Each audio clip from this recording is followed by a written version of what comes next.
Thank you, Vivian. Thank you. I'll do a couple.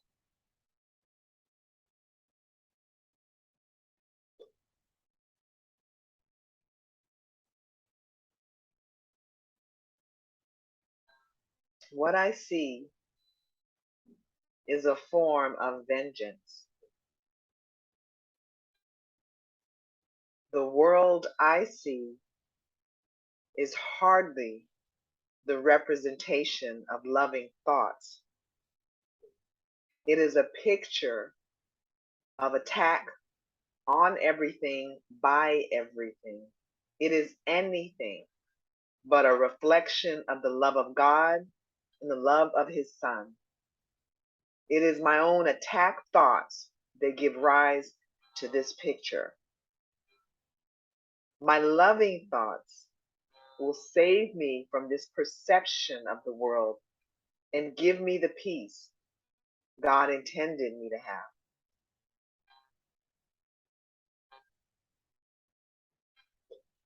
I can escape from this world by giving up attack thoughts.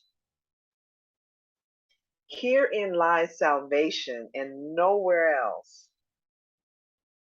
Without attack thoughts, I could not see a world of attack. As forgiveness allows love to return to my awareness, I will see a world of peace and safety and joy.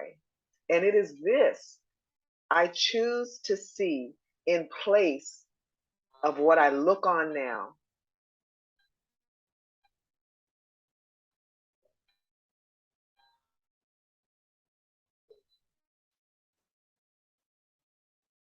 I do not perceive my own best interests. How could I recognize my own best interests when I do not know who I am? What I think are my best interests would merely bind me closer to the world of illusions. I am willing to follow the guide God has given me to find out what my own best interests are, recognizing that I cannot perceive them by myself. We'll do one more.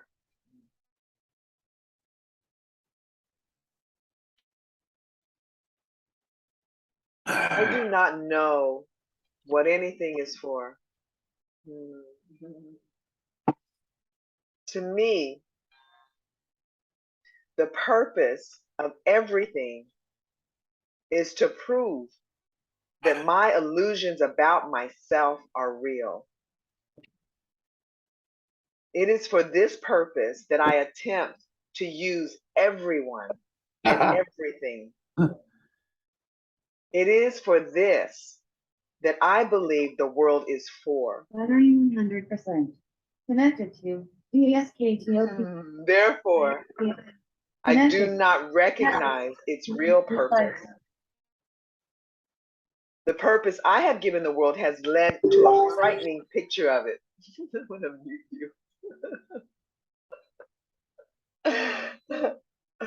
The purpose I have given the world has led to a frightening picture of it.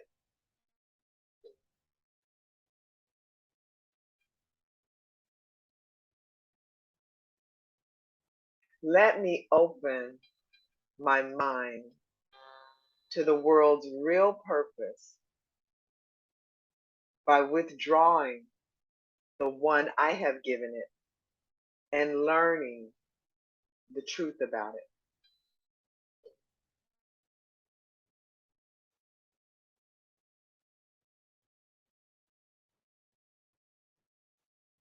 Hey, brother, sorry I had to mute you. Oh, you got a new toy. You're muted, Bob. You're muted. Unmute yourself. I had to mute you because you were. My computer thing isn't very loud. Ah. Like it's just like I'm always doing this. I don't know, maybe the old carcass is going a bit deaf. But so I bought one of these extra loud things, and I'm trying to link it to the. Okay. So if you get a bit of feedback, it'll be this. Just let me know. But you shouldn't once you pick that as your device. But we hear you while you're setting it up. Yes, Q1 FE5G. So I'm gonna mute you while you set it up. Are you set up? I think it's. I don't know. It's not. I don't know. Can you hear me? To... How do you hear me? So you have to. Oh, you know how to connect. You've used headsets before, yeah. And Galaxy S21 FE5G. I'll work it out later. Okay. We can do it now. You want to, real quick? No, it's all right. It's all right. I can't figure it out anyway. I have to go and read the instructions. All right. Okay. You don't want to now. All right. On go to read.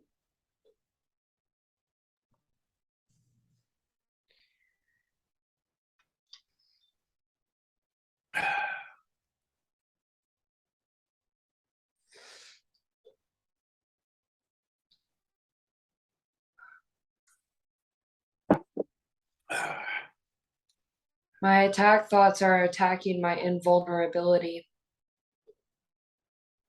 Battery 100%. How can I know who I am when I see myself as under constant attack? Galaxy S21 FE5G. Pain, illness, loss, age, and death seem to threaten me.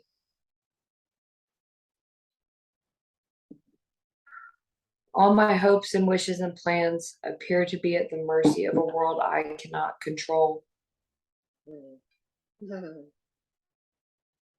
Yet perfect security and complete fulfillment are my inheritance. I have tried to give my inheritance away in exchange for the world I see. But God has kept my inheritance safe for me. My own real thoughts will teach me what it is.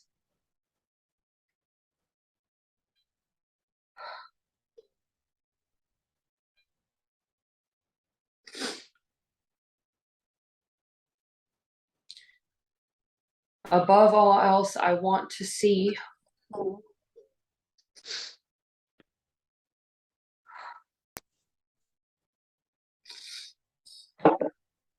recognizing that what I see reflects what I think I am. I realize that vision is my greatest need. The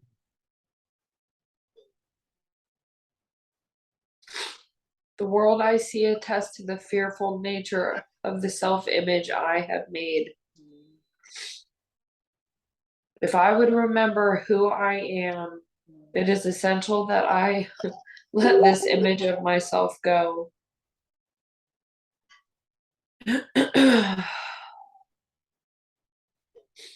As it is replaced by truth, vision will surely be given me. And with this vision, I will look upon the world and on myself with charity and love.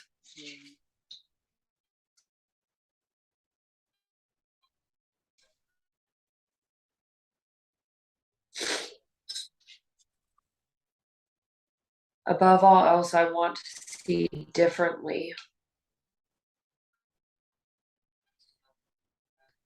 The world I see holds my fearful self-image in place and guarantees its continuance.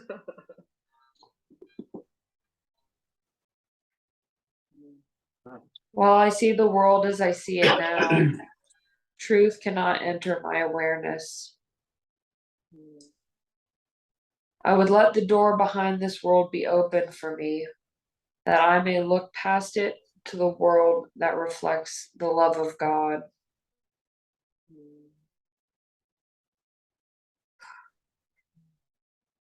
Do the next one.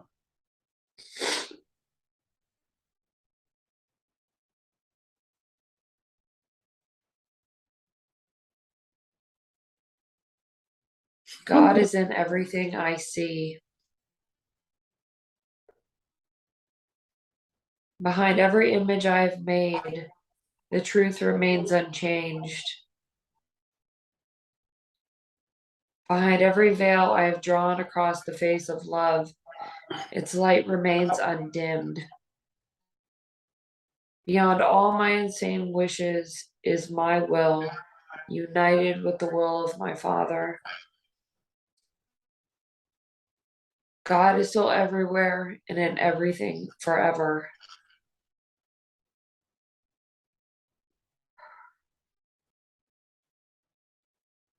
God is still everywhere and in everything forever. And we who are part of him will yet look past all appearances and recognize the truth beyond them all. You know, the thing that always trips me out is like we're looking at a journey that's already over. It's like this is already done. We already don't exist. We're already gone from here.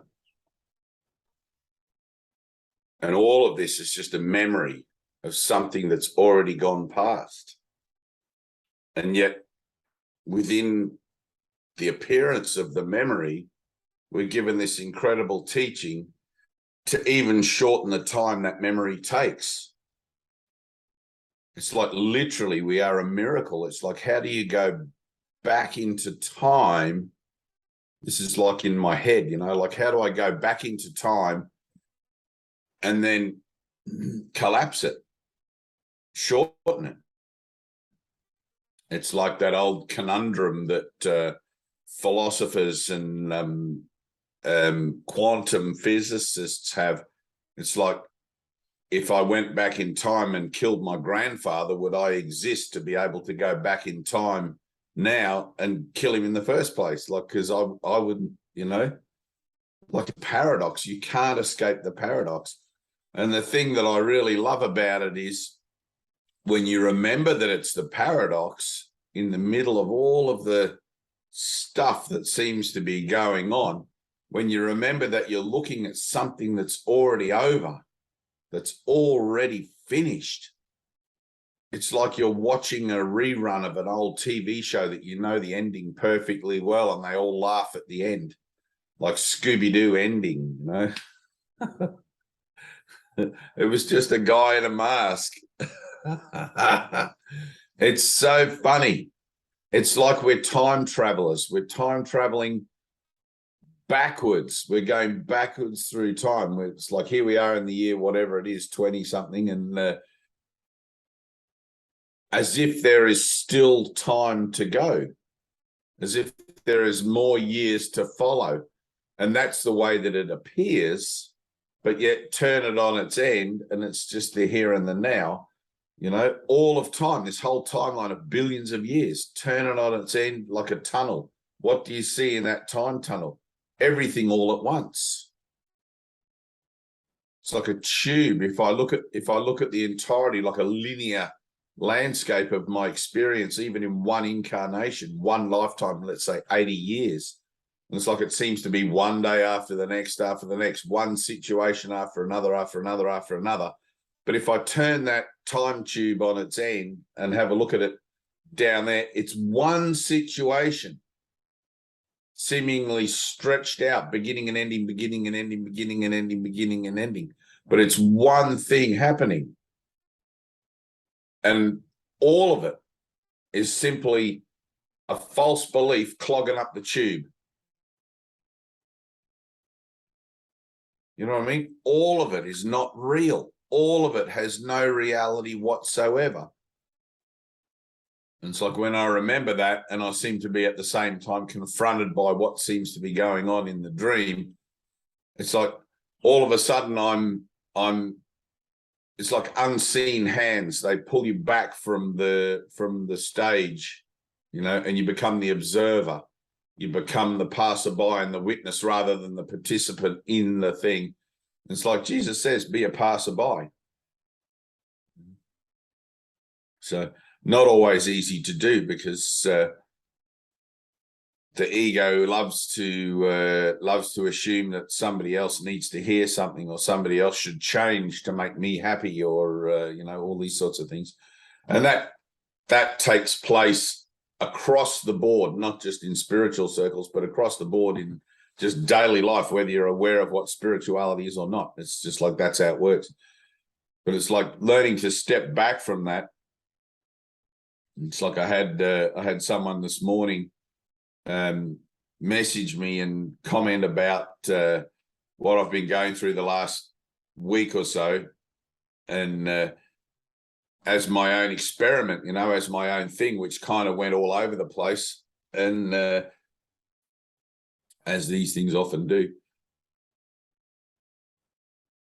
And there was all these references in what she was saying, and I just had to step back. I couldn't deal with the references. I couldn't individually pinpoint each thing and make a point about each of them to try and bring a sense of clarity and make it reasonable why each of the points that was being raised wasn't really valid. They were just illusions like anything else. So I just stepped back and let the illusion peter itself out. You know, eventually there was nothing else to say. Eventually that reflection, or that brother, ran out of chit chat about what it thought was going on, and I just sent a thumbs up. There was a whole thing, you know. So it's like, one of the things that I've gotten out of the last week's adventure is exactly that, to be the passerby and to be the observer on seemingly a deeper level. And I remember that many years ago,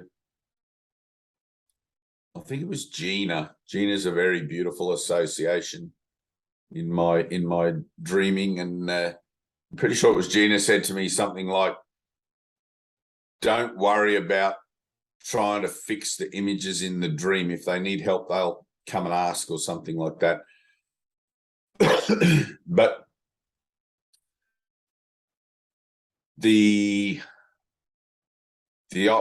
because, well, I can only speak for myself, but because we're pursuing a spiritual unraveling or a spiritual unfolding, there's always this temptation to want to be like Mother Teresa and help the little children, you know. And it's like, it's quite sad to say you can't do that. And it's not that you can't, but it's rarely welcome received. It's like what we were talking about yesterday, Tina. You've really got to like be done with the world in a way where even a clumsy attempt to offer something is well received. You know, it's like you've got to feel with the heart. You've got to feel the intention or the gift behind what's being offered. It's like, oh, I get it. This brother's trying to help me. They're not criticizing my particulars of what I wrote or what I said or what I'm doing or whatever. They're actually just trying to help me.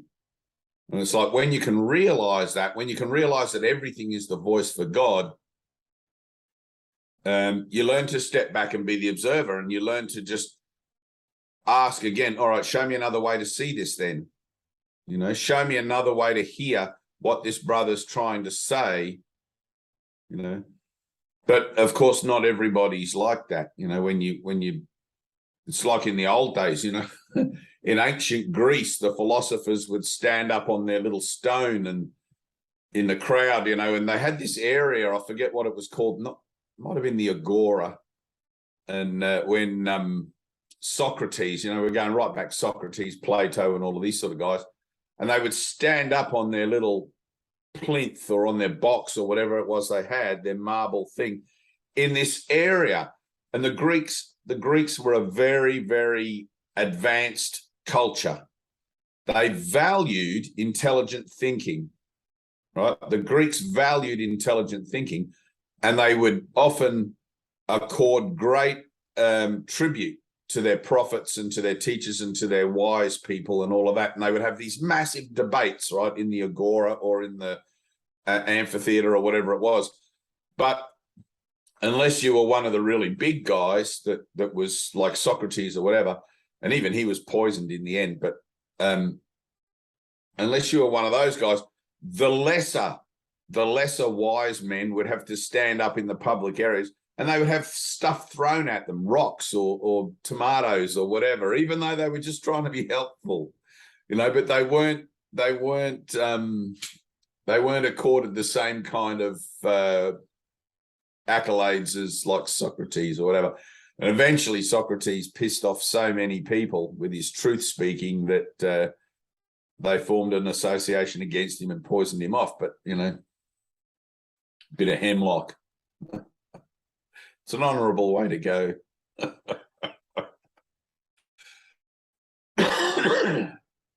But that's stepping back, that moment of stepping back and asking, show me another way to see this, Lord. Right? You've got to ask, Anna. It's like the vision of Christ is within me now and is available to me but for the asking. And it's like there's always a better way. There's always a better way. If I can remember, right? Remembering to do it is the hard part, which is why you need mind training. If I can remember to step back from what I think as, let's say, offering helpful criticism or making a judgment for or against, spiritual or otherwise, then I can be guided by one who knows all the parameters of the situation rather than making a decision about it from within my limited perspective. Right? And sometimes it's a little bit boggling what you kind of hear or what you get a sense of. Sometimes I'll be writing on Facebook or writing to people or people be replying and things like that. And you want to say something, but it's like, I don't know how this is going to be received. I don't know where this, if I say something, where's it going to go? I'll just check with my Father what I should say, right? And you step back and then all of a sudden, what it is that you are going to say, you'll often find it changes completely. All of a sudden, you'll get an inclination or an idea about what it was you were going to say, and you'll be like, oh, no, I'll say this instead. Right? And it seems to be sometimes quite often a radical change of perspective, a radical change of what you want to offer. Oh, there's Barry. Morning, Barry. Is it morning over there or is it evening? I forget what's going on in England. It's the evening. The evening. Lovely. Welcome. Apologies, I'm late. No, you're right on time. Exactly. So being the observer or being the passerby, I guess that's like in this world, you can't be any more detached in a sense than that. But at the same time, I don't want to use being a passerby as a deliberate way to detach myself from things that are upsetting me. Does that make sense? And there's a moment of personal honesty there where you have to decide for yourself, well, am I really upset by this, or am I just trying to be aloof or be a passerby or whatever? And the general rule of thumb for me is always, well, if I have to stop and consider it, it's better to err on the side of mistake than to just assume that I'm doing it right. I mean, what can it hurt? What possibly can it hurt to take a look at anything again, right? To choose again and to have a fresh look at it with unbiased eyes. It can't hurt. So may as well do it. It may be humbling. It may be one of those moments where you go, oh my God, I've got to go down the rabbit hole again. I've got to go and look at this more honestly and see what it is I've really been doing here and all these sorts of things. And there's a moment of dread, but then remember that the Holy Spirit goes with you. And that's what we signed up for anyway, this moment of dread, this moment of disparity or whatever you want to call it. And it's like, oh man, there's another thing I've got to look at and another thing I've got to look at. And it's like, it's all good because when you look at these things, on the other side of the looking, there's another little shift in consciousness. It's all right. Well, Let me make this correction in my thinking and in my perception according to the guidance that I'm given. Right? When you can accept the guidance you're given is for your own good and the greater good, what's the problem? You know, pride always goes before a fall and all of these sorts of things. And it's like, I'm here to be a servant. I'm here to serve all humanity. I'm here to, you know, like we were talking about yesterday, I'm the shit from the snake's ass. That's how the sadhus describe themselves. There was a series on TV once called The Sadhus. It was on SBS. I've never been able to find it. It was like a 6-part series. It was so beautiful. If you guys ever come across it, let me know. There is a series, or there is a show called The Sadhus on somewhere that you can quite easily find, but that's not the one. There's another one. It was an independent sort of thing.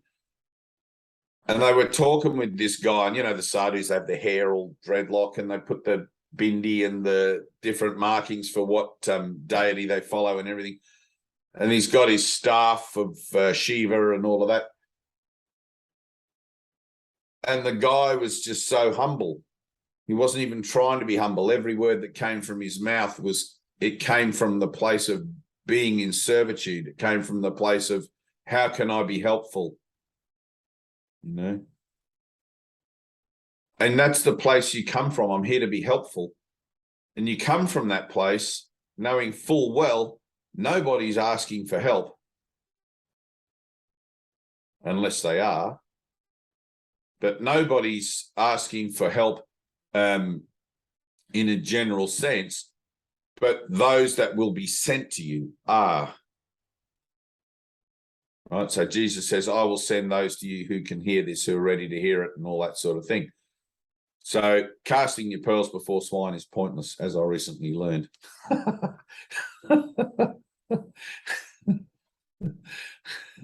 And it always comes back in your face, you know, it just comes back in your face, and you just have to leave, you know. The mistake that I make or made is just assuming that because I think I'm a teacher and a healer and a student and a learner and all of these things together, that everybody else who talks about A Course in Miracles is the same thing. And it's like, no, none of those things are true. There's only my brother in Christ. Right? There's only my brother in Christ. None of those things are true. And some of the higher learning of the Course is to look beyond even the teachings of the Course. Right? Forget this Course. It's like, I use the Course to help me see the Christ in my brother, not another opportunity to teach and learn. And learning to be humble, which I failed to do in my recent adventures. Learning to be humble and step back in asking for guidance is really important. But you have to be exposed, you know, you have to allow yourself to become vulnerable and open to correction and change and all of these sorts of things. So in everything, I'm just very grateful. Grateful for the opportunity through the rejection of it or through the acceptance of it. Either way, it doesn't really matter. When you learn to see that your journey is encapsulated in every encounter, you can be grateful for it regardless of how it appears. There's not a moment that goes by that is not useful or is not helpful. You just have to know how to see it, or you have to be willing to learn how to see it if you don't already know. Seeing that something is not helpful, right, which is seen from the reversal, seeing that something is not helpful is just as helpful as seeing that it is actually helpful to you, right?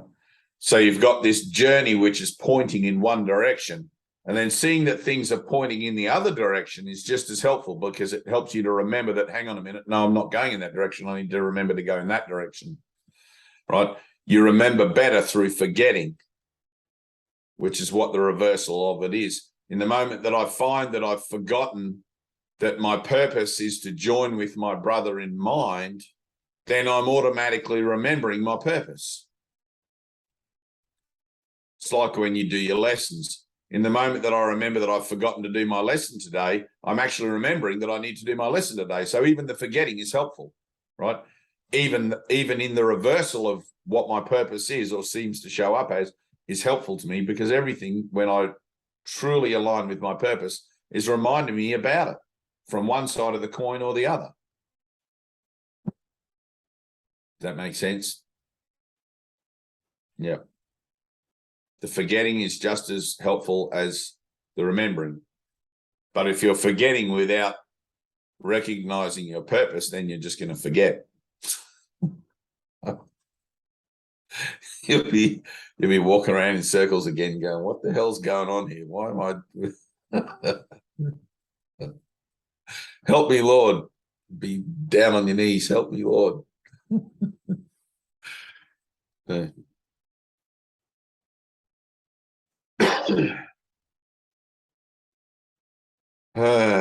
Good.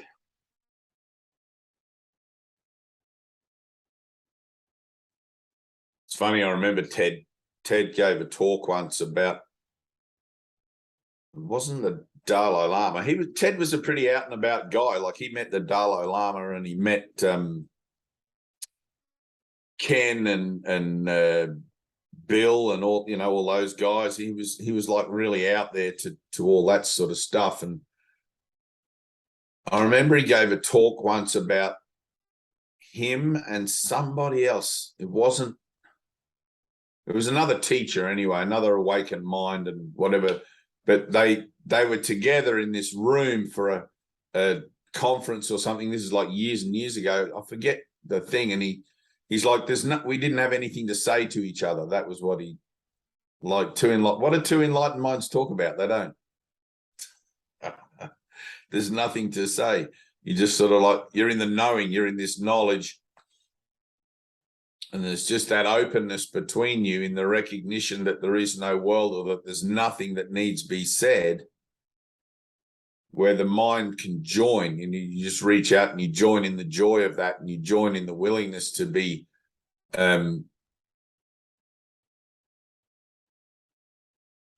unflinching, I guess, in the place where there might tend to be a pregnant pause. And the more awake you become, or the more your awakening progresses, the less fearful you become of that pregnant pause, of that quiet moment. And I like the analogy of people in a restaurant, a group of friends around a table, and they're talking, and then all of a sudden the conversation stops and there's a pregnant pause and no one knows anything to say. And it becomes intolerable, that silence, that moment. And you feel like, God. And then in your back of your head, you're going, I should just talk about the weather. And then you go, no, I can't talk about the weather because that'll make it obvious I've got fucking nothing to talk about, and you feel your own lack of social competency, in that circle. And then you realize everybody's socially incompetent here. No one knows anything to say. There's this moment that's going to expire any second where, what are we going to do? How long is this quiet moment going to go on for? And it becomes intense, and you want to get up and go to the toilet just so you can avoid when the next, because everybody's in dread of who's going to say something, and is it actually going to be anything worth saying that destroys the silence, or you're going to talk about something from the past or something that's just a gap filler, It's not real conversation, it's a gap filler. And that's what happens. That's what happens when you join with another brother in light. It's like you both come to a realization of not only the futility of the situation you find yourself in, because everything here ends in death, but the alternative, or the offering of the alternative to that, which is the miracle, right? And you don't know what a miracle is. How the hell do I know what a miracle is? The reason it's a miracle is because I don't know how it happens. I don't know how it works. If I knew how it all worked, it wouldn't be a miracle. That's why we run around going, it's a miracle, it's a miracle. I don't know how this happened, it's a miracle. right? So you get to that quiet place and it's like, all right, I need a miracle. Because here's a void. Here's this sort of like socially incompetent, empty space. And it's like, I need something else to happen here. Right? And in that place you join. In that place there's a, you know, if I leave the gap open for the Holy Spirit and invite him in to my empty place, he will come, you know, at my slightest request. And it's always funny what happens. You know, it's always funny what plays out from those situations. Maybe you do talk about the weather, maybe any kind of thing, but it's always that I'm laughing at myself. I'm laughing at my own ideas of thinking that there's anything going on here. You know, this is just a dream. It's a dream that's over. And it's so easy to get caught up in it again and again and again, making it real, making it, giving it a value and making it something that I think I have to fix, change, comply with, or rebel against, or all of these sorts of things. It's like, no, I need to do nothing. I need to do nothing. Let me step back. Let me allow that socially empty space to be there and not fill it in with anything. Let me just, you know, and that'll bring up everything. You know, it's like that anxiety and that wanting to actually fill the gap. And you'll see where you do it. It's like, you know, a finger on my nose, but I'll see where I want to do it all the time. It's like somebody says something and you feel obliged to say something back. What if you don't say something back? What if you just go quiet? What if you just step back, become the observer? Then what? Let me leave that space open and the Spirit will fill it, right? Nature abhors a vacuum, Albert Einstein. Nature abhors a vacuum. If I leave the gap open and don't fill it up, whatever expectation or projection there is upon that moment to offer something will be offered by God, offered by the Spirit, not by me who doesn't know nothing, not by me who's got a bunch of textbook learnings and a bunch of funny little analogies about my own mistakes and my own spiritual teachings. You know, leave it blank, leave it open. Don't write anything on that slate. Just, how's the weather today? Nada, nothing. Don't reply, don't respond, nothing at all. Allow that emptiness to be cultured and to be nurtured and to be granted a presence in your own awareness. Allow that emptiness to be something sacred, something that you treasure rather than fear. Can you hear that? Usually we're terrified of that empty moment. Usually it brings up all sorts of anxiety and what am I going to say? And I've got to fill the gap here. Otherwise somebody's going to think I'm an idiot. Somebody's going to think something. No one's thinking anything but me. Allow that empty place to be in there, to be in your heart and in your mind. It's like walk the world. It's like I gave Tina an exercise. Did you do the exercise? Oh, you did it. So walk the world. Ted used to say, just walk the world for one day and tell yourself every minute of the day there is no world and look at everything reflected off the idea that there is no world and see how your responses to things change. See where it is that you actually step back out of engaging in that meaningless and circular blah, blah, blah that goes nowhere really. And you know it goes nowhere. How many times do you want to talk about the weather as an excuse for conversation? It's no excuse for conversation. Just look out the window. Nice day today, isn't it? Compared to what? Compared to what? There's only now. What other day am I going to compare it to that makes it nice? You know, I would have to start thinking in terms of past and future again to be able to try and reference things that no longer actually exist that I still want to hang on to as memories to validate the dream in the idea of the experience I find myself in now. That's not what I'm doing. I want to leave the space open so I can get out of the dream of how I find myself to be now and learn something new about myself. I want something whole other than this to happen. I need a miracle. I want to know what I am and where I am forever as spirit. I'm tired of validating the dream. I'm tired of having meaningless conversations that do nothing more than try and reinforce old ideas about time. It's like, no, I'm going to pursue a completely different state of mind, a completely different way of looking at the world.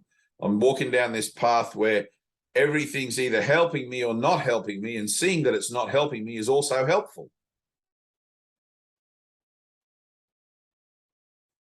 When I see that it doesn't help me, that's helpful as well. Oh, I put my hand on the heater and it burns. That's not helpful. I won't do that again. Right? So it's like I cast my pearls before swine. It all comes back in my face. Oh, that's not helpful. I'm not going to do that again. And there's a kind of a area where you just realize it's like, this is my own, what would you call it? My own reckoning, my own atonement that I'm looking at here. It's not about anyone else and whether I'm received or not received. You guys will have situations, whether you're teaching this formally out of the book with others who are interested, or whether you're actually just speaking your truth in a coffee shop or whatever, and you'll have people that will reject you and other people that will want to know more about the perspective that you're employing to see through life, see life through in exactly the same way. Some people will look at you like you're crazy, and some people will look at you like, where did you learn all that stuff? And it's like, don't be concerned either way. Don't be concerned by those who look at you like, wow, that's amazing. I want to learn about that. Or you're a freaking idiot. Just stay right in the path. It's all a distraction. Because as soon as you give either one a value, your ego is going to make something out of it. Right? Your ego will make up a story about it and blah, blah, blah, blah, blah, blah, blah, blah, blah, blah. Remember, this is a dream that's already over. This is a dream that is already over. I remember towards the end when Ted was sort of done with teaching in New South Wales, and he's like, man, I'm just going to give people the book. Just going to let them work it out for themselves. He's like, here's the book. Come and see me in 12 months after you've done the workbook lessons if you still have any questions.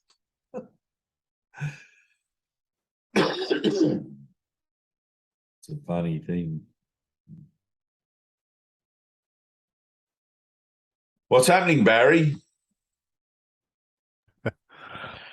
How is sunny old, speaking of the weather?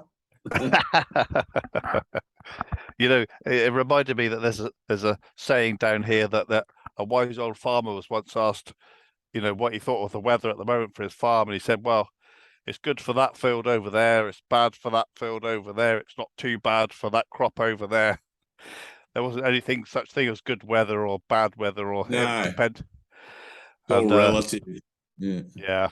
And the other answer was, it doesn't matter what the weather is, it's better than no weather at all. That's another one. Right. Anyway, it just reminded me of those things. Now. You're in a big farming area, aren't you? Yeah. Lovely. It's all a lot of sheep here, a lot of some dairy, cattle. Yeah. What's happening? Funny the area that people live in, I find sometimes. I used to have a book when I was a child that was come over to my house. I think it was, I don't think it was Zeus, it might have been Richard Scarry or one of those guys. And it was people from all around the world come on over to my house and just seeing how people lived all around the world, different things.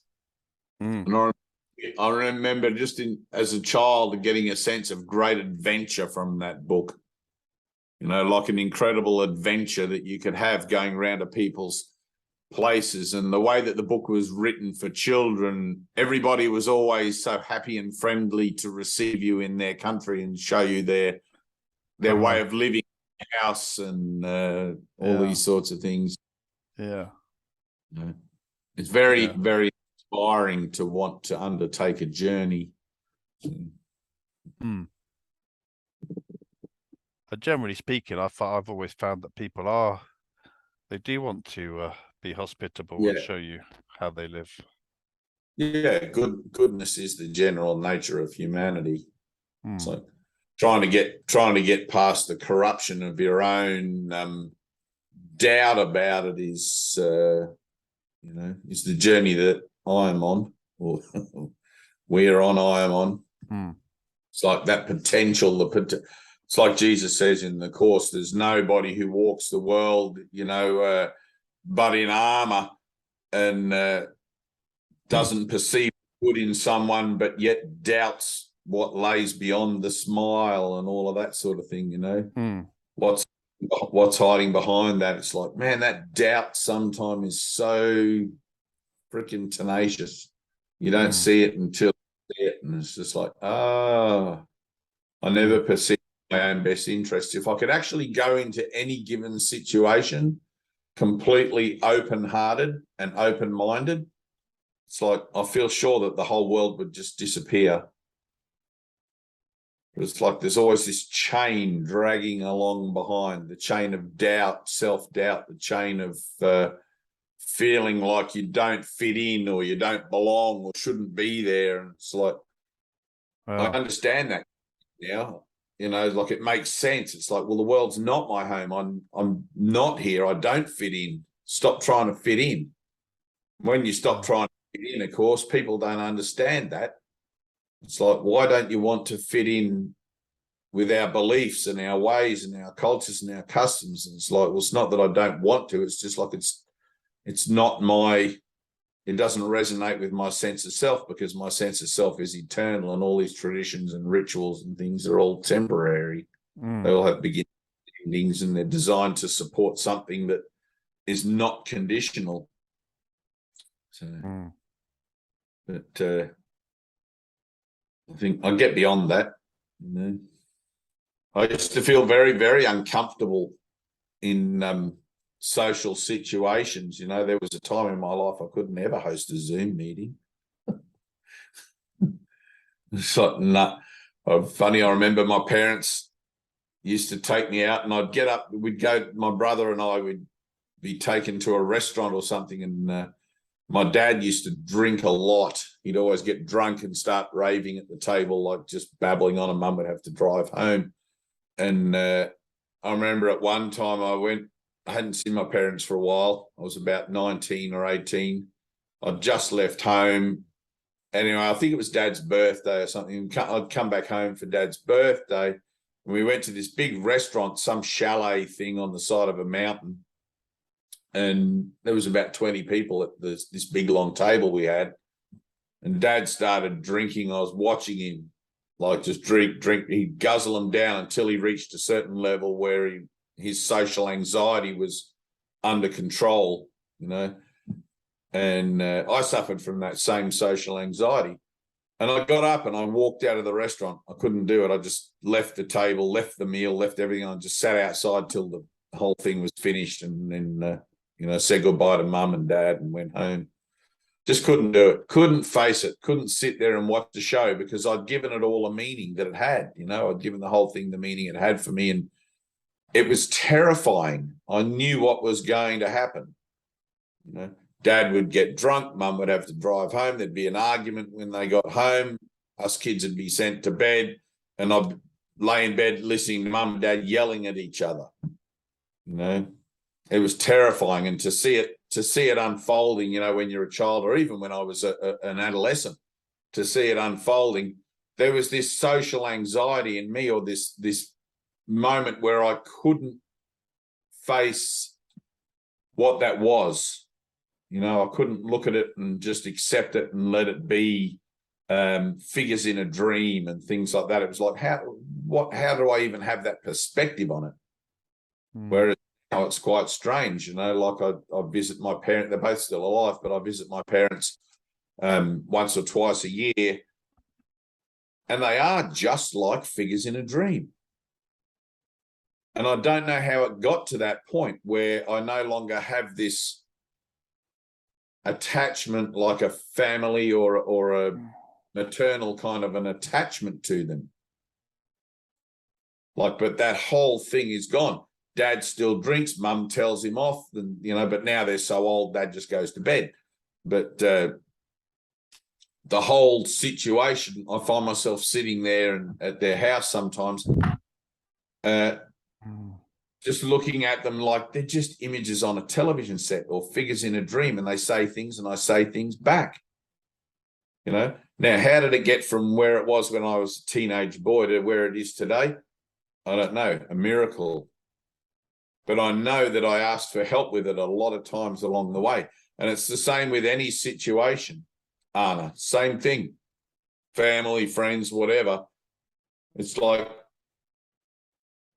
I look for my own responses. I'm not dealing with them. I'm not dealing with family and friends and situations out there. I'm looking at my own responses, at my own doubt about being the Christ. I am the Christ. The world is never going to let me be that. Never. They nailed Jesus to a freaking cross. What, I think they're going to treat me any better? You know? So you got to look at it that way. And a prophet's never welcome in their own home. So it's like, well, I'm never going to be recognized by the figures in my dream as what it is I know myself to be. Right? I know that I'm the Christ. I've had that experience, the whole thing. It's like one with Jesus, one with you guys, one with everything. But you try to take that as a working point of view into any given situation, and people are doing this at you, you know.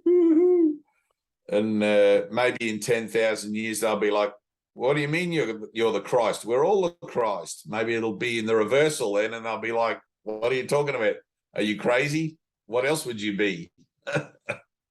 But right now in time and space, it's not that way. So we have these situations where I'm looking at my own responses, and I have to look honestly, because those responses are useful and helpful to me from the reversal.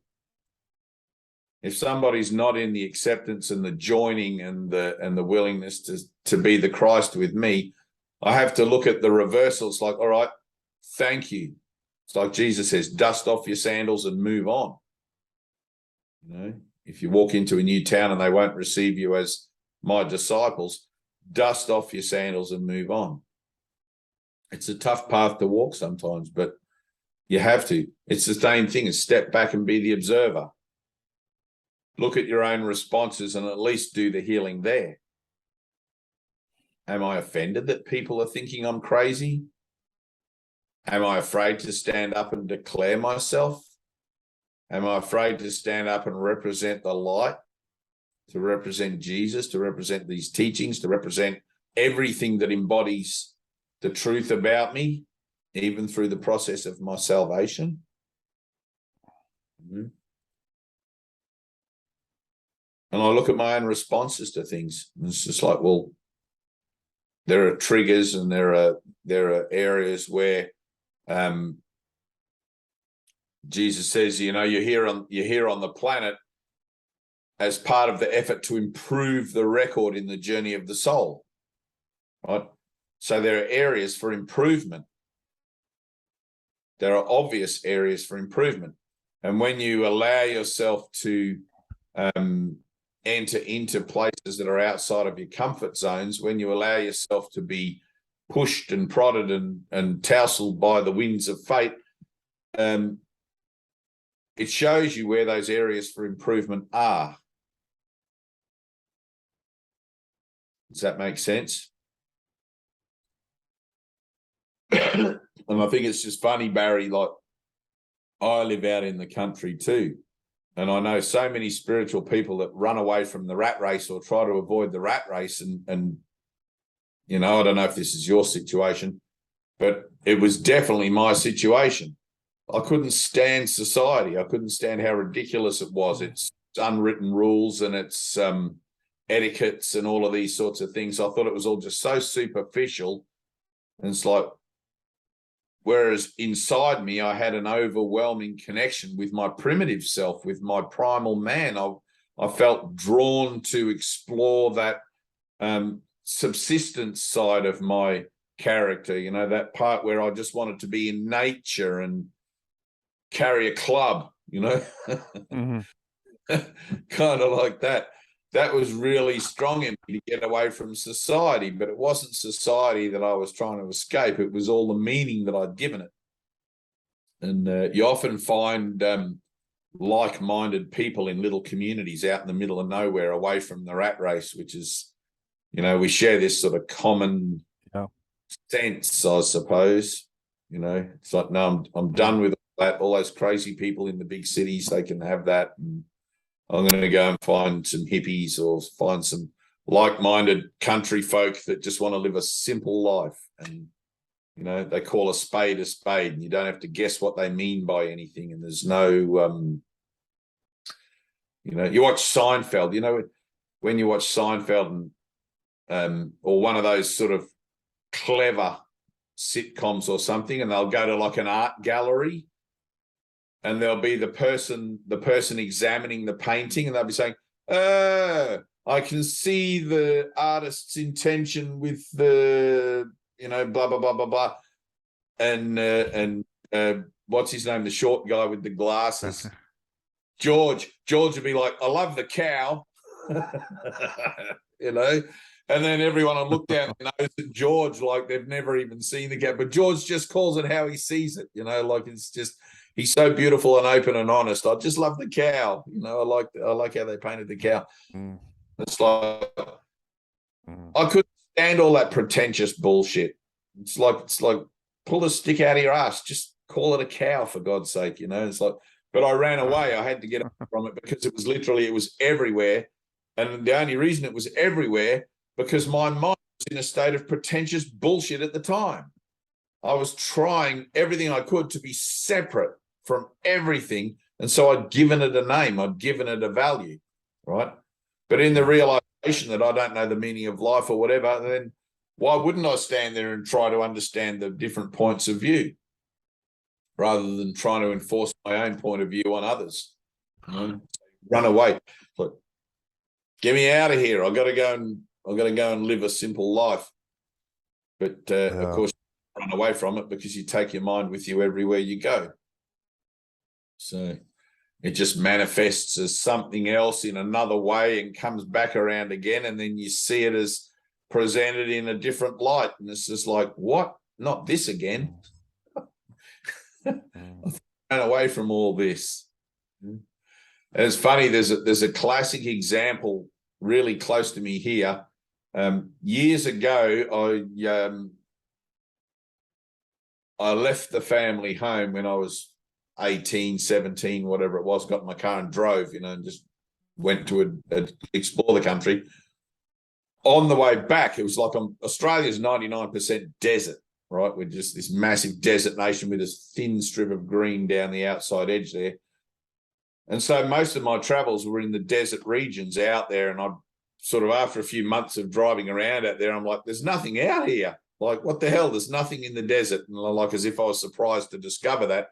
So I headed back as in as straight as line as I could over the dividing range, over the mountains and back down to the green strip that runs down our coast, the eastern coast.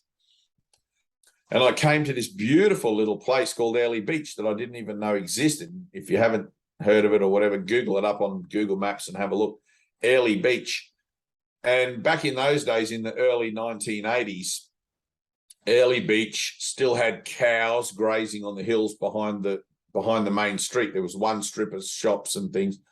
And there was only two places to get a drink, right? Two alcoholic venues, the main pub and another place called Wanderers or something or other. And I thought, this place is beautiful. It's so idyllic. There's coconut palms and like yachts and islands out in the distance. Everything was just like idyllic, like a postcard. And I didn't even know in Australia that we had such a place, you know. And I remember making a decision. This is where I'm going to come and live. I knew I had to go back to Brisbane, which was a big, ugly city. But I thought, I'm going to come and live here because it's so undeveloped. It's so beautiful. And now it's one of the most overdeveloped tourist places. Like I brought my mind with me. What I rejected, it followed me. You know, it's like there's 5-star resorts and there's like every kind of tourist facility, marinas and millionaires hangouts and all of this. It's become very pretentious. But of course, the good thing is the reflection that I have of it is that I'm really not attached to how it looks anymore.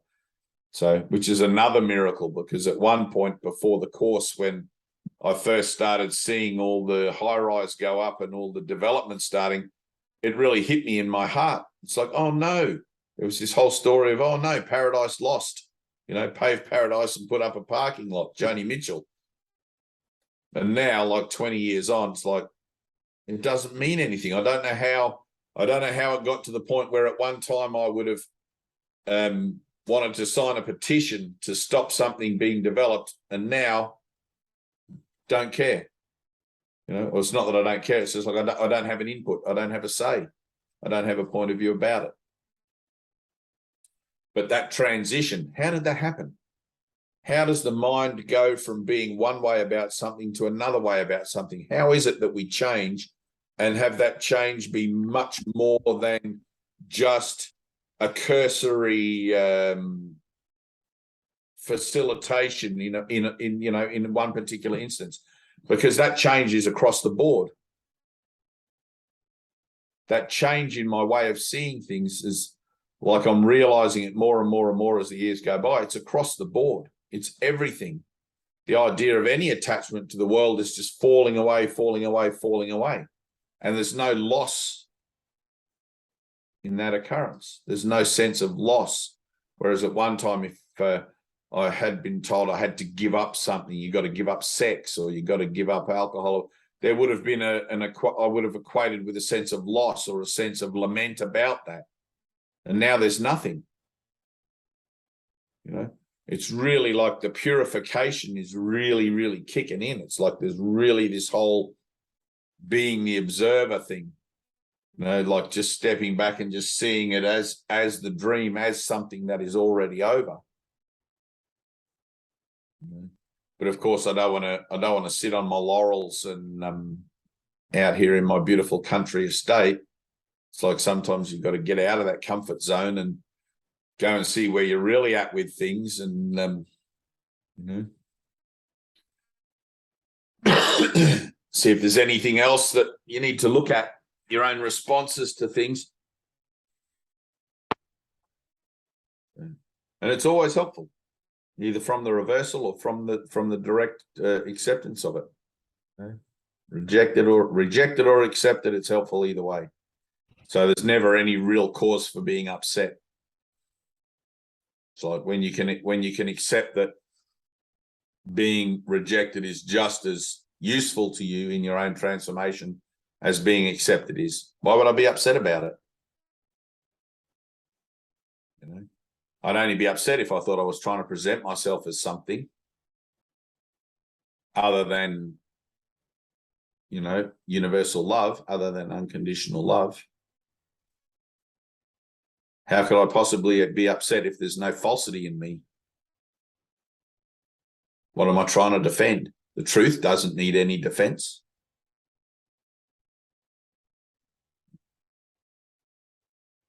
The innocent need no defense. And you're innocent. I'm innocent. We're all innocent. The dream, however, ceaselessly attempts to teach that that's not true.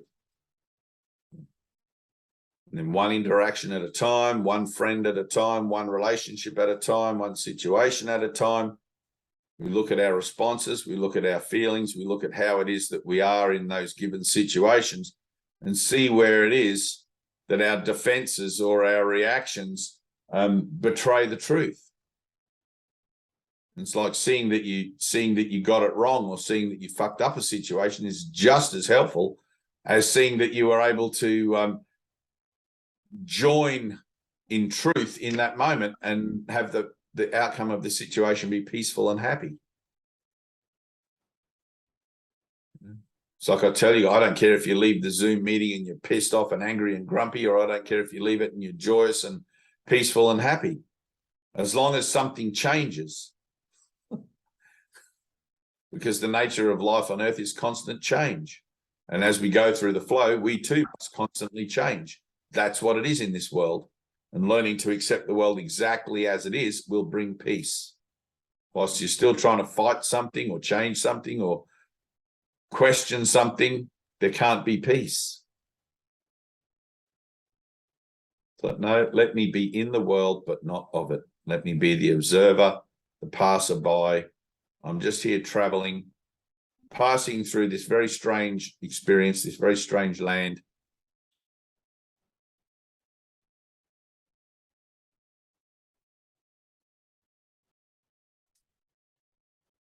What's happening, Bibiana? You're looking very, very glowy.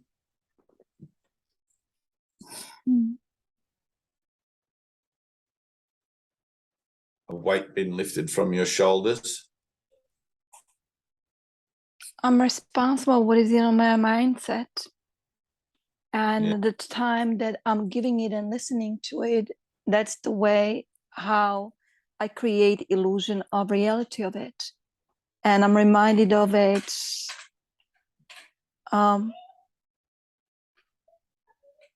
It's very interesting, you know, because, and again, I shouldn't even talk because there's no past. It's true. But the way how it unfolds each morning, that word dread is actually a physical sensation and experience for me. And then I recognize avalanche of thoughts in my mind. They want to be heard. and I remember one of your talks, what you said, there are only two things: thank you or please help me. Keep it simple. I tell myself, Bibiana, as soon as I listen to those thoughts, and suddenly I feel like, oh, this mind trying to help me, because we're trying to, like a bad being, take which one to keep, which one to listen to. No, none of it. None of it. It's for me. And that's those thoughts are all thoughts with personal meanings, and they're here for healing of the mind, what already recognizing that does not need to be healed, because the lack or preferences, what he was talking about. Yes, all idols, what I created in my illusions, and life still giving me opportunity to see that. Halloween trick-or-treating, someone invited us, and the fear within me says, no, I can't go to people who have big houses because it will remind me we don't have security, and the fear what's going to happen in the future will come. I'm in my own prison, and it's happening only in here. It's not in reality. And I don't need to judge myself for it. And even the words, are you tired of it yet? Is it gentleness speaking to me and reminding me? Or is it guilt? How inadequate, because I decided in my thinking I am inadequate and guilty. An emotion comes up and rise up even now in those words. What again? Power of decision. Do they have a meaning? Are they even valuable? And again, it's my own personal meaning, and in that there's nothing to trust. It's just same thing, insanity. So yes, I'm responsible Giving it all to how God. I see things. Yeah, exactly. Take this, take this, take this. Take this. And even the word reality. I give it so much meaning, saying, oh, but this is real, this is really something what needs to be fixed, understand, or whatever. No, totally upside down. My personal meaning, I call that reality. And then when you say it's already over, this is just replay.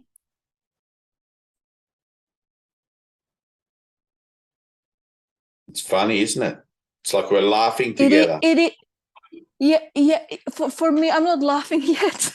I'm not there yet, like that. But there's gratitude. There's gratitude, and say, this is my classroom, a teaching moments, and what comes up for me. There's only now. There's no future, and there's no past. There's only now, and the experience of the now is of your own making. Experience of illusion or with no personal meaning. There's nothing. Mind nothing at peace. Mindset of peace, exactly. What is already there and whole and complete, not to arrive to, not to understand, and not to be grounded in. There's no doing state. So that's where I am. Take this, help me. Thank you.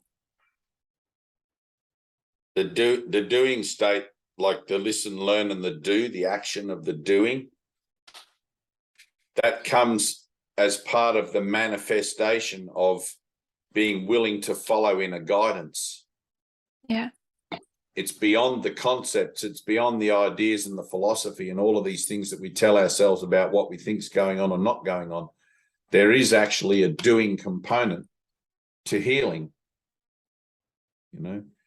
And if I look at it, the greatest example that I have of that is Jesus, like in his own ministry, walking the lands, with his disciples and whatever, and actually performing the physical nature of the demonstrations of his words through the miracles.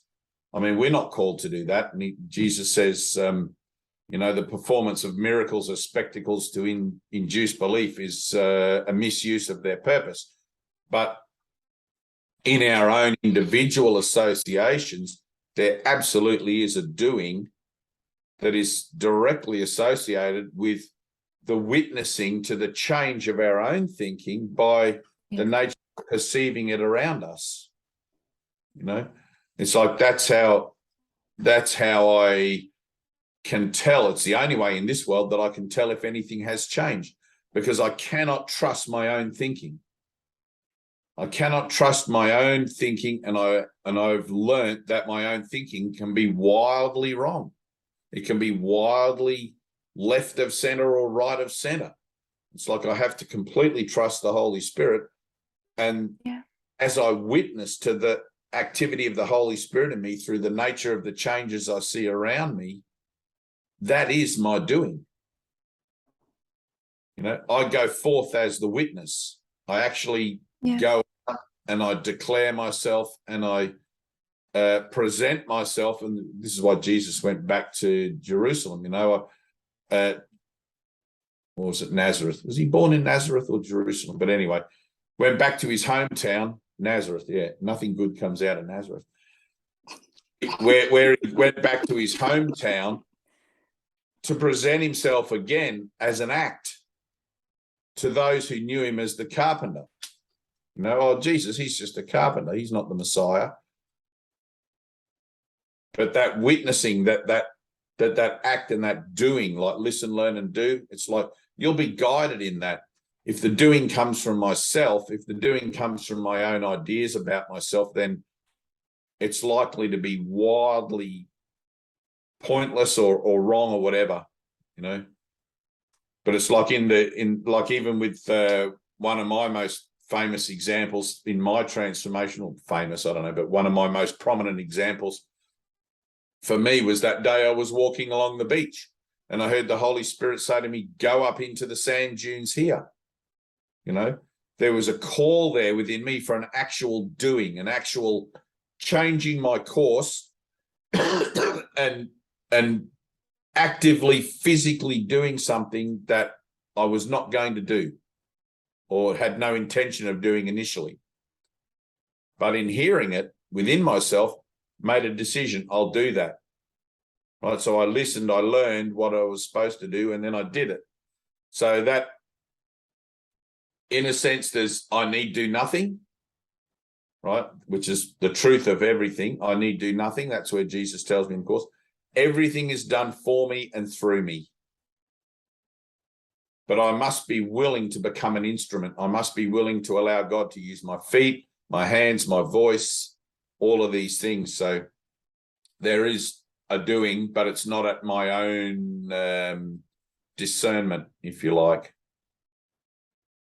Let me not choose what the doing should be, but let me be guided by it. And I hope that makes sense. So there's a theme there, you know. And listening to the guidance of the Holy Spirit, I mean, it's so individual. It's like sometimes I've felt just a sense, you know, like this tiny sense of something, and it makes you stop. It's like you'll be in a group or a situation, and all of a sudden you'll just get a sense that there's something going on, or you'll remember your lesson, or you'll do something and you'll be like, hang on a minute. And there's a stepping back in that. There's like a hang on a minute, let me just step back and what's really happening here. And you'll get a sense of something, and it seems to be so small sometimes. And sometimes it's a direct voice. Sometimes it's no more than a feeling, you know, which is why it's like you can't say what's right or wrong for anyone else, or how things are so perfectly individual. But it's like in my willingness to listen, to learn, and to do, I can be guided for my own best interest and the best interest of the whole. So I need do nothing, but I'm willing to do as directed. Yes. I recognize for myself, it's mostly, am I in a personal meaning? Am I listening to the mindset, giving it a personal meaning? And that's what it is. And then just gently, almost, the experience feels gentle.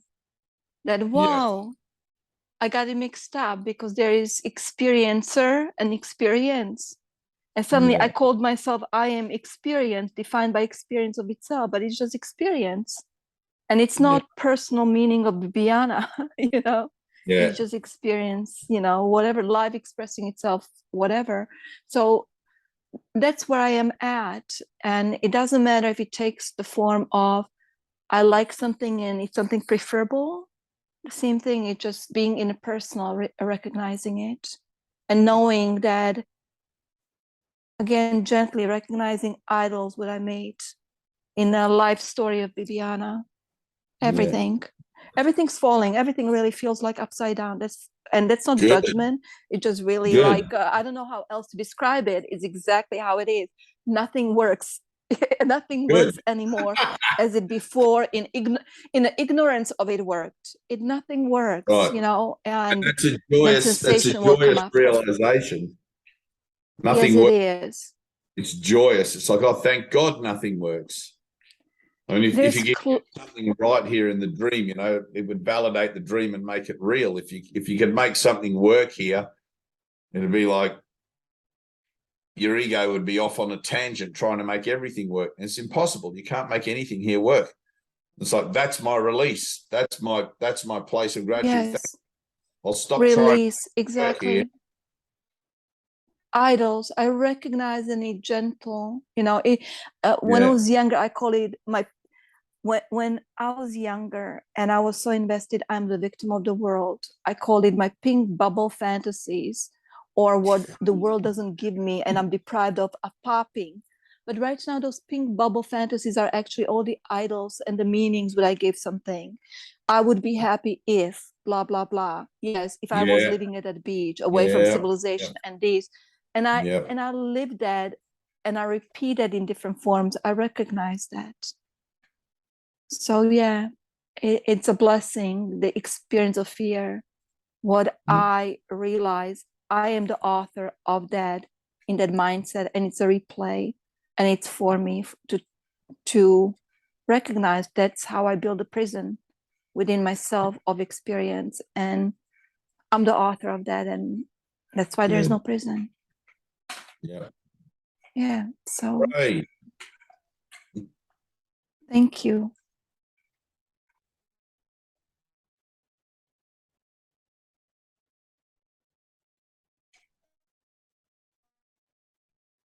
Well, I don't have much else today. I don't know. What do you want to do, Anna? I don't know.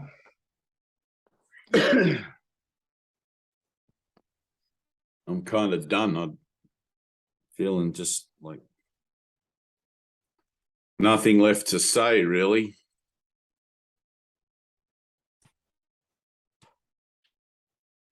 Just to be.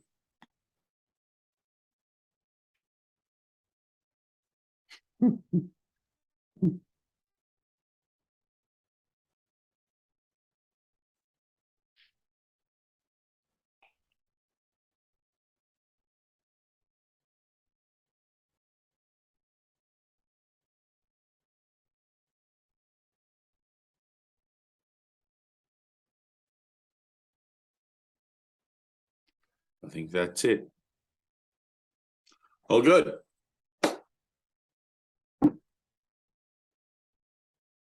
Any questions, Barry? You've got you've got a background filter. That's what it is. So you've got some strange light effect. I apologize. The light's behind. I'm actually lying in bed, and there's a kind of a mirror behind me and a light here. So is that what it is? it's Right, just yeah. doing a weird thing, and I've got this flashy shirt on, which is yeah. Yes, you do. Cameraman's nightmare. Um, yeah, I everything I heard, when I came on that you were particularly talking about, Dave, just everything was making sense and very sort of current for me, really. Everything that's been said here is just totally current for me. I actually, like this week, I had a day, you were talking about being rural and everything. And of course, I've been very shut down. There was the lockdown and then my surgery and my bloody chemo and everything. So I went into town a little bit this last week, and one day going in, it was just felt so depressing, just watching people driving past with the serious faces in their cars trying to go somewhere, taking their kids to school and everything. I was just watching the kind of hopelessness of it and the stupidity. And it was with me all day as a kind of almost a depressing thing. Good. I came out, I don't know sort of really where I went with that, except it was quite a very strong thing. And then literally last night, my wife's away at the moment, and I woke up very like 3 or 4 in the morning, and I just led over in the side of my bed, and there was just no mind. I was just seeing what was beside me here. It was so simple. It's unbelievably simple. It's so simple. And yeah, I went back to sleep at some point, and yeah. And what you were saying about what did you say earlier about like trying to win or trying to sort of get somewhere in this? Because yeah, it's been a hell of a year, and it doesn't seem to have stopped. The last few weeks, just it's been everything going wrong. My business, my dog nearly died and cost us a fortune, and someone drove into me, turned their car over. You know, and so it kind of feels like this year's constant barrage of yeah, nothing works. Nothing works. An absolute barrage of it. Yeah. I think I'm kind of discovering how I could just relax with that a little bit, and yeah, not even bother trying to change it or think there's anything wrong with that even. Accept it. Yeah. And I guess that's how that kind of no mind moment came about, you know, is you just in the end, I think even the mind realizes it can't work this out for itself. It's like, Right. yeah.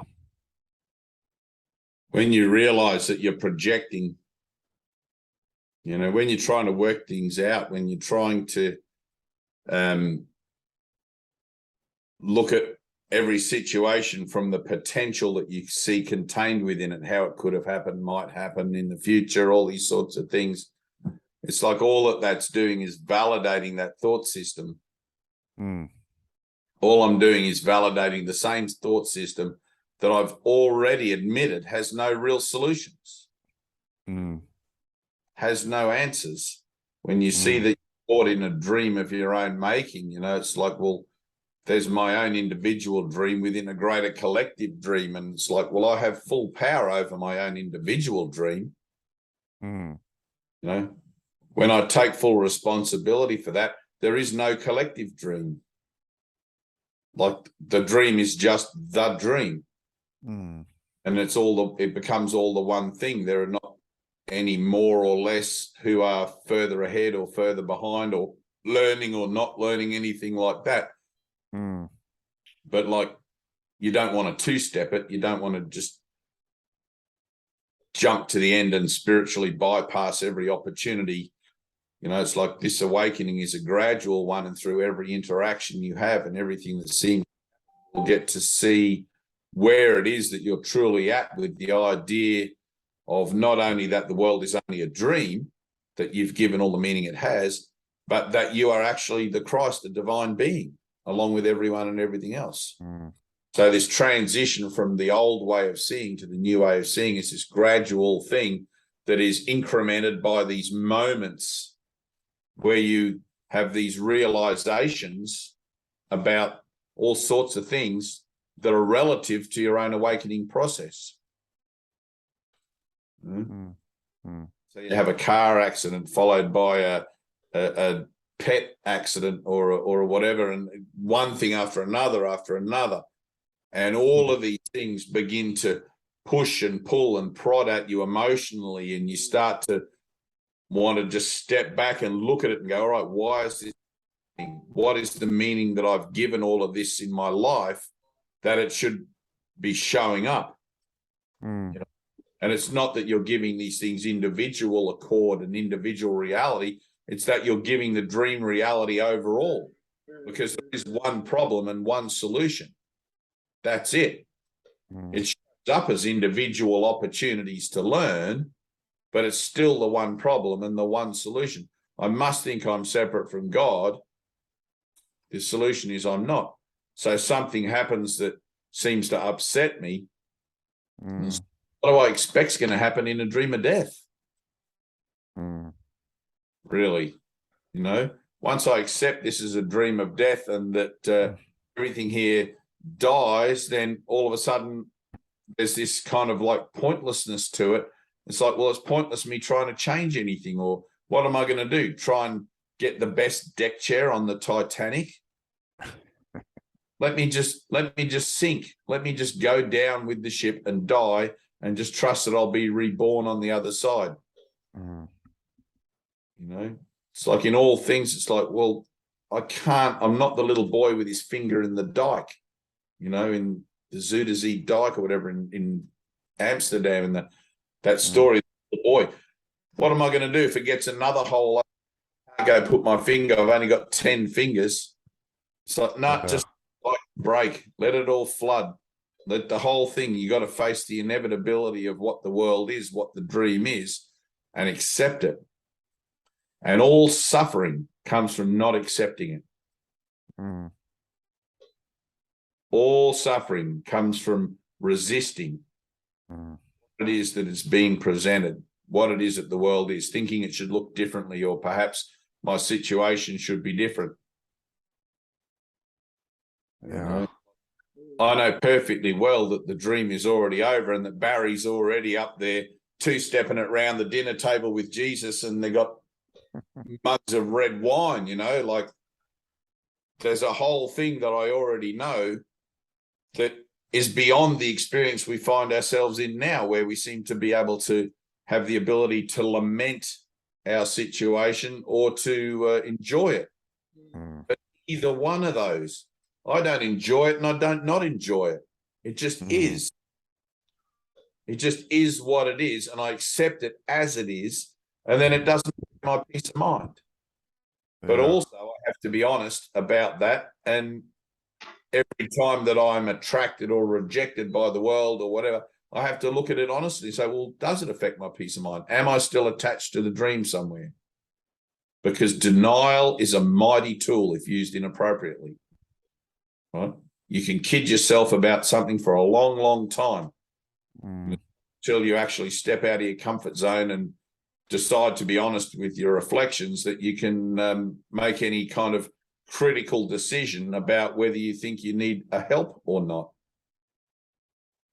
You know, no, I do need help. I actually need help every day. I die daily. I don't want more than, let's say, if you wanted to give yourself a rule of thumb, if 3 days go by and you haven't been pushed off your stool by the universe, then you're probably in denial. It's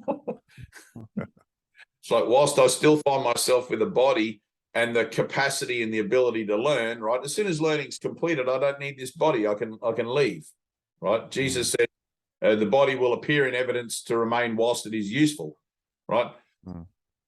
As soon as it's no longer useful in facilitating my learning, I can lay it aside. And I'm keen to do that, I'll tell you. But whilst I find myself here, all right, let me be about it. In this moment now, I have peace of mind, but I'm not going to falsely identify with my peace of mind in a moment where something seems to be confronting me. Because if it's confronting me, then obviously it's confronting me for a reason. If I find myself in a relationship, it's a teaching, learning relationship. I'm in that relationship for a reason. There's something else there I can learn. I don't want to falsely defend myself with the now or a spiritual concept saying, oh, no, it's just a dream, it's just a dream. When in fact, if I allow myself to be defenseless in that situation, I can be triggered. I can be emotionally challenged. And that's what I want. Because this is a journey into fear. I want to find my blocks. I'm sick and tired of walking the world pretending that I'm spiritual or that I'm okay or whatever. I'm not okay. Not a day goes by.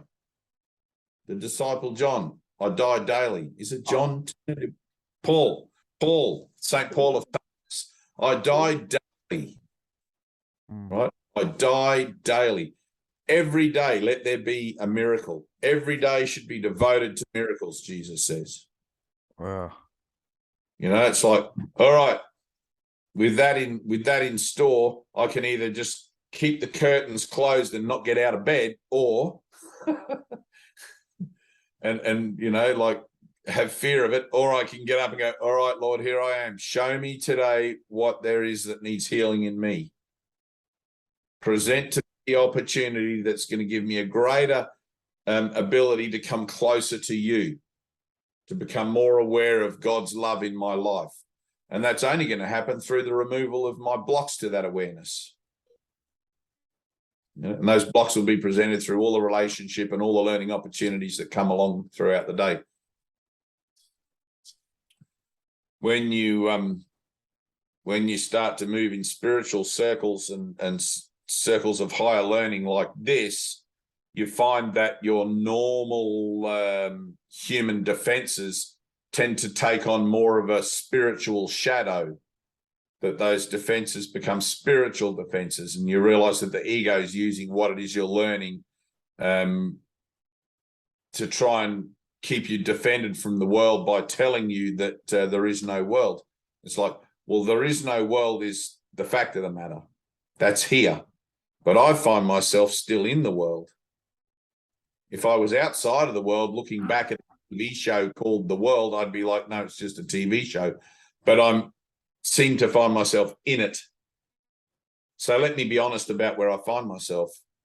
No, it sucks. I hate it.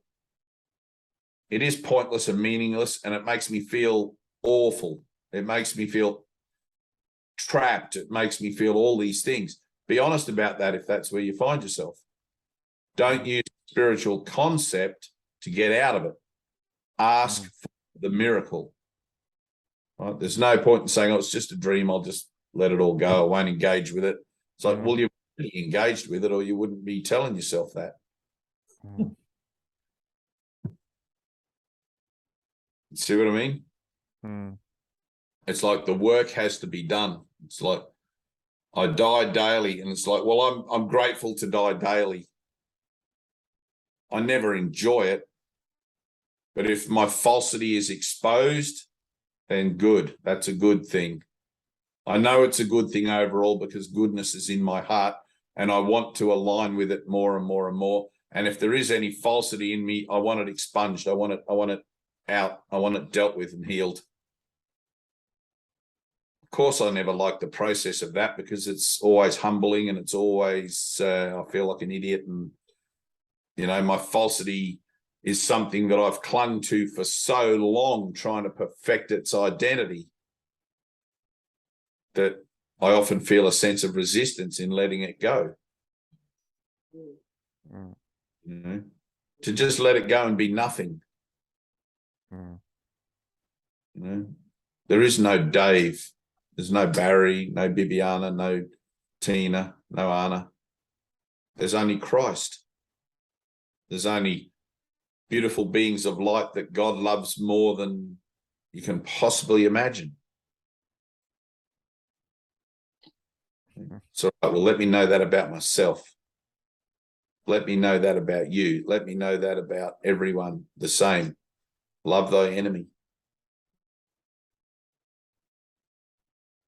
Love thy enemy. Do good for those who speak against you and would take you to the jailer. Easy to say, not always easy to do. Love thy enemy. I can tell myself within my heart that I love my enemy in here, but when I see them out in the street, is that the truth of the matter? My falsity will be exposed if it's not. When I see them on social media, is that the truth of the matter?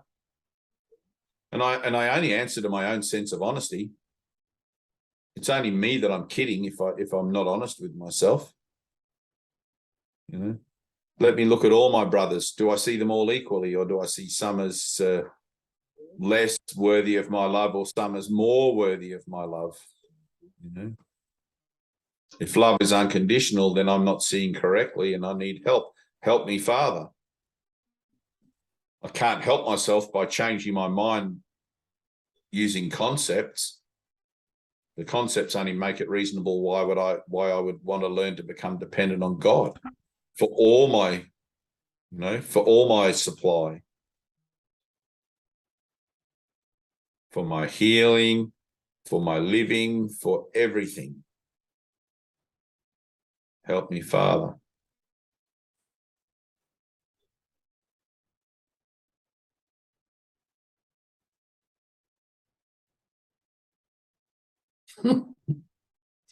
If you get through the day and you haven't said, help me, Lord, at least once, it's probably because you've forgotten your purpose. And that's why we have mind training, so to help us remember our purpose throughout the day, no matter where we are. Let me remember my purpose. My purpose here is to be honest about where I find myself for the healing of my mind. It's like, no, this does upset me. This is, my peace of mind is disturbed.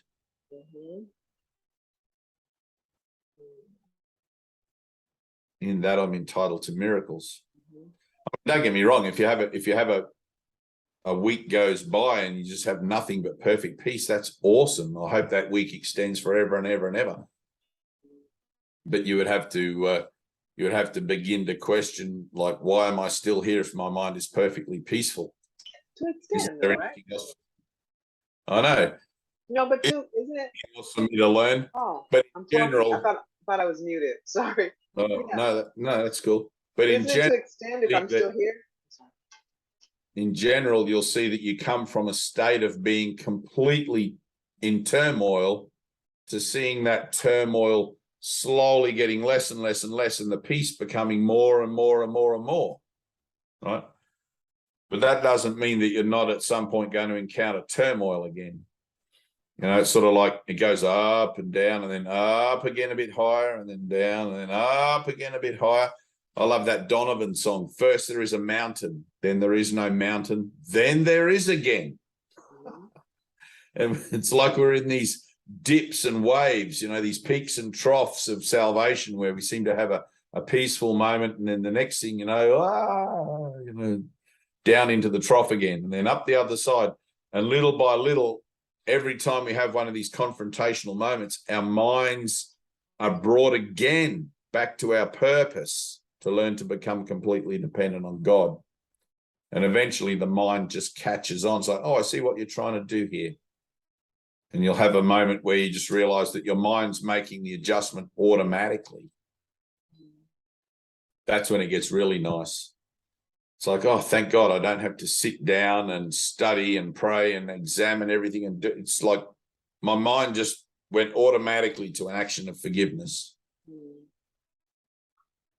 It's like it's integrated. And then, I mean, you said this a couple of times. I'm just going to ask it. That there's no reason to stay. Like you won't be here anymore. You know what I mean? If Right. But isn't there a part where everything is repurposed? Like you're used to extend the expression of God, right? Right. So it's not just I got mine, I'm out of here. Isn't it like Right. I Exactly. have it and now I can extend it. I can use what the ego made Right. for the purposes of, you know, Which is exactly what you're experiencing now. Right. So there was a point in my transformation where Jesus said to me, Dave, you're done. Mm-hmm. Exactly. Right. At that time, I didn't really know what he meant by that. I didn't know whether he meant just studying the course or the whole application of things or what that even means. Right. And then he said to me, sit back, relax, and just enjoy the ride. And it's become apparent that even though in my own mind I'm done, the reference point for my true self is it's solid, I guess. It doesn't mean that I can't be distracted from it, but it means that I know coming back to every time I do. You've got a North Star. I don't exactly the North Star. I don't need miracles for my own transformation anymore. I'm beyond the need for miracles. And Jesus says, like, once revelation has come, miracles are unnecessary. You don't need them. So in that, however, right, there is this usefulness. Mm-hmm. So I stepped out of time, had an experience of realization of self. And then in the particulars surrounding that event, I made an agreement with Jesus to help him with salvation, to help him with bringing his message to the world, which is what I'm serving through now. Right?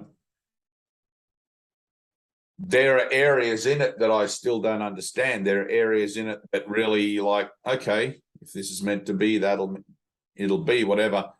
But I know in my own mind, if I wanted to lay this body down now, I could without the necessity to come back, because the only thing that you're here to realize is self. Mm-hmm. There's nothing else to learn. There's nothing else to learn beyond that. Having already learned it, realized it, remembered my father perfectly, I'm just simply here as a utility, as a tool, as a, I've taken on board this Dave persona, which still has karma attached to it, which still has error within the framework of its association. But it's not necessary to clean up that error because the recognition is that it's already done anyway. right? There's a point where you go out of time and then you come back in time before that happened. Right? I need be concerned about nothing. But then there's a greater capacity, there's a greater availability of being helpful to my brothers to play out that residue, to play out that, like Jesus calls it, the blessed residue, right? Once you see your Father, once you release the cross. So here's the thing. If they want it. Huh? If they want Right. it. Yeah. You're holding the Christ prisoner in your mind, right? The idea of a Tina or a Anna or a Dave or a Barry or whatever is the idea of what the prison is. And I'm deciding against that. I'm saying, no, I don't want to be the jailer anymore. I want to release the Christ light and whatever. And then automatically the jailer has no purpose because that was the only prisoner. Right. So now I'm purposeless, but I can be repurposed for a new task, which is representing this course, etc., etc. Now, in representing it, obviously, I'm going to have to take on more karma and convert that karma accordingly. I can't maintain a body unless I'm willing to embark upon a course of employing ego. It's impossible because the body is the symbol of the ego, right? It doesn't matter how enlightened you are or how advanced you are or whatever. If you still find yourself with one of these, it's because it's being maintained by whatever degree of ego you still have. And the ego is always measured in degrees. The awakening is a gentle process. It's not a thing where you're ego and then you're no ego. It's like, no, I'm just seeing that my mind is changing more and more towards God and less towards ego every day. But you get to a certain point where it's like the old man, right? So master teacher in Wisconsin, he got to a certain point with his body where, and his physical association, where he had to have people helping him do things. He had so little ego left, so little of his self-association left, that he was barely able to organize his own affairs. He had people that would book his travel arrangements for him and everything else. He would just turn up and teach because finally that was all he was about able to do. There was so little potential for anything else left in him that when finally he did lay his body aside, it was at the minimal point of resistance. You know, it's like Jesus says, your mind training will get you so far, God will take the final step. You know, I'm asked to, where he says in the Bible, I must become less so that he may become more. That's what's happening. You can't ever become nothing, but you can become as close to everything, which is what you already are, as is possible in the dream, which is representing the idea and therefore being the idea of universal love. It's like I remember a beautiful story of I think it was New York City. There was an apartment fire and the firefighters busted in and they found the body of this guy who was sitting in his lounge room in a meditational pose. You know, the fire hadn't consumed him. The smoke had, I guess, done its job, and he'd passed away from smoke inhalation. But he was in such a deep meditative state that he had no association with his body regarding anything. I mean, there would have been fire machines, you know, what are they called? Fire engines going and sirens and people with hoses and water. And this guy's just sitting there meditating throughout the whole thing. And they reckon fire only took like 20 minutes to blaze through the whole apartment building. And you can Google the story. It's really amazing. And the firemen didn't know what to make of it, you know. And then there's that story, another story of this monk. He's a Buddhist monk. I think he's 108. And he's in a permanent meditative state. He's been like 25 years. He hasn't eaten or drank or whatever. And he looks like a human skeleton. but yet he's still alive. He's still got a pulse. Mm. He never moves. He doesn't eat. He doesn't sleep. He doesn't whatever. He's like 108 or 112 years old, the oldest living Buddhist anyway. Mm.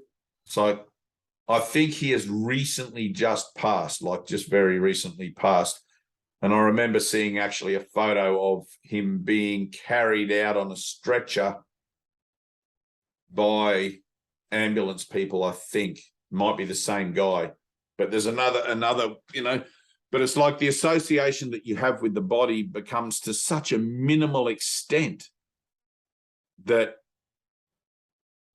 nothing moves it, nothing disturbs the peace, nothing, you know, the body becomes like unimportant, so unimportant that you just lay it aside. Its usefulness is done. So I don't know if the usefulness is done of my body. I'd like to think that it is. But who knows? I don't know what anything's for, you know. I've probably got time still left in it. And whilst that's the case, let it be useful. So. All right, well, that's it. We're done, I think. Any questions, anyone? We lost Bibiana. She looked like she was falling asleep there. Oh, she's back. She's in. I noticed you were yawning a bit before. Lately, it's amazing. During our meetings, I'm so relaxed that yawning just comes.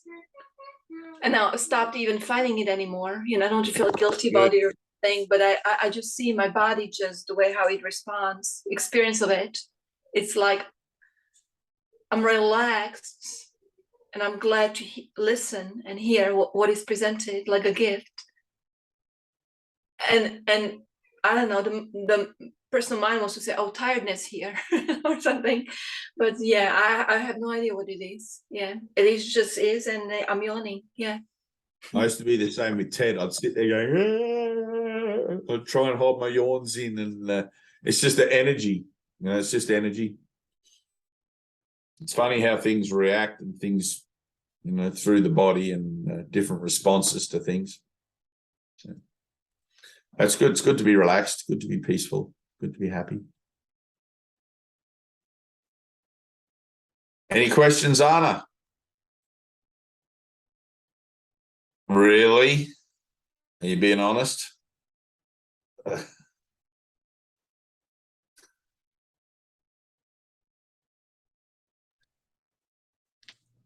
I never like to ask for help.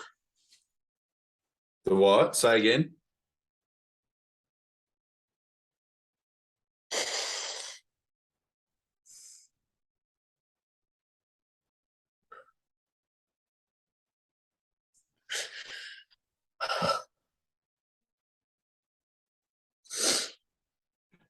See all that energy you have there? See all that energy you got bottled up that's trying to come out?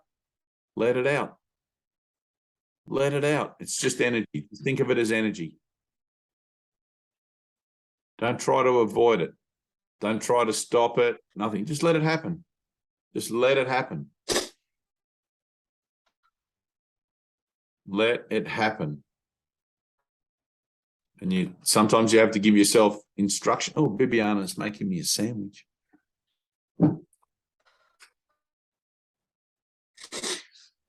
Sometimes you have to give yourself instruction, Anna. You have to be like firm with yourself in your own mind. You know, for fuck's sake, Anna, let it out. You know, sometimes I'm like that.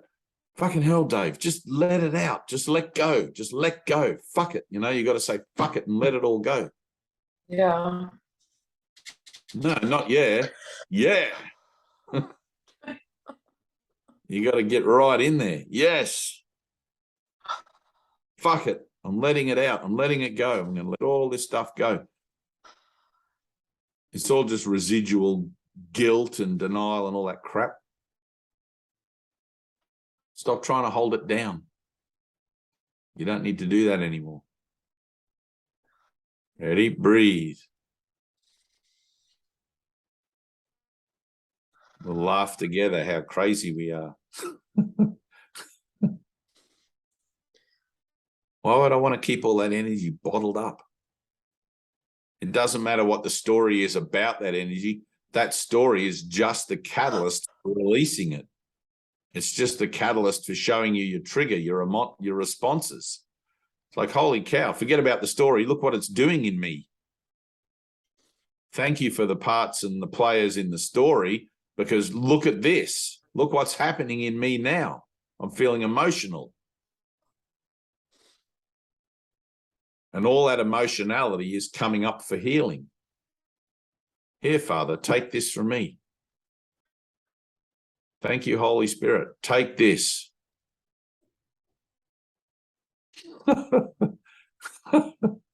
That's it. Go on, push. Here I am. Take this. Here, Father, take this from me. I would have your thoughts in place of mine. I want your thoughts in place of mine. I would have your reality instead of my own.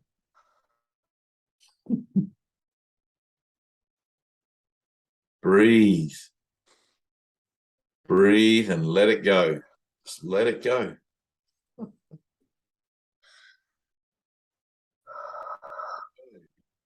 Let it go. Let it go. Let it go. Let it go.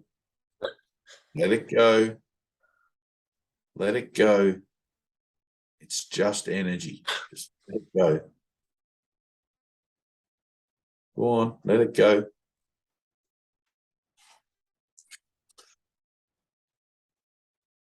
Breathe.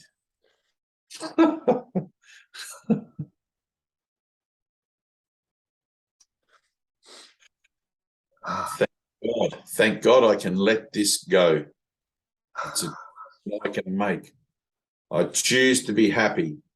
I choose to release all of this energy, all of this stuff that's going on in me, to make space for love, to make room for love, to fill me up in the place where I hold sorrow or fear or whatever I want to call it, other than love. I'm going to let this go, and the Holy Spirit will flow into that open space and fill it up with love.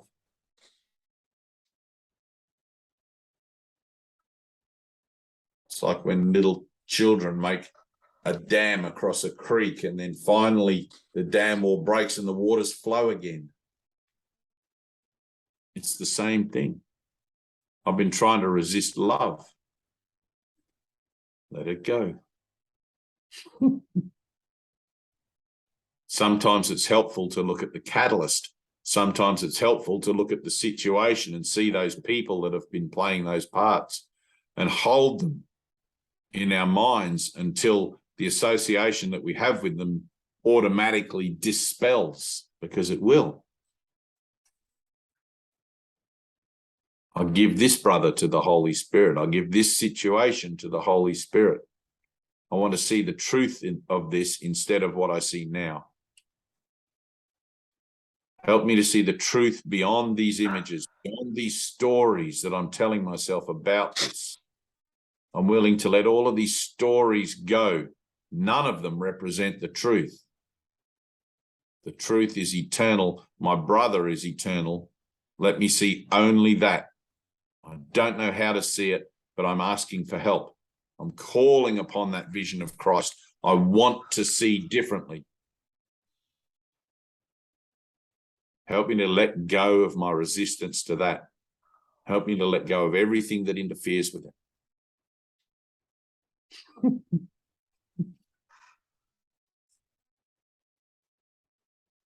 Peace. You'll keep coming up against the same circular catalyst point, Anna. It'll come around again and again and again until finally you ask for help and you mean it.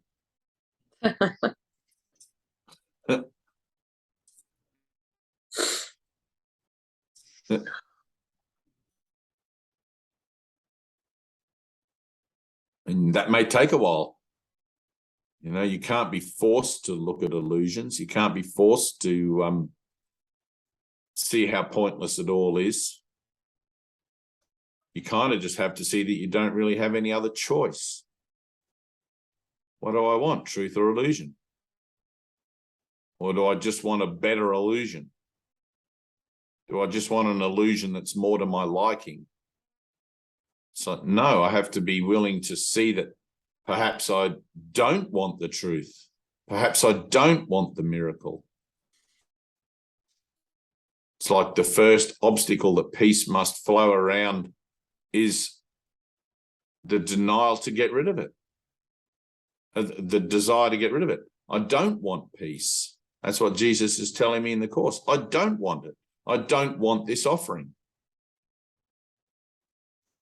I'm just playing this game. I'm playing this game of being spiritual where I'm telling myself that I want to walk with Jesus. I'm telling myself that I want to forgive.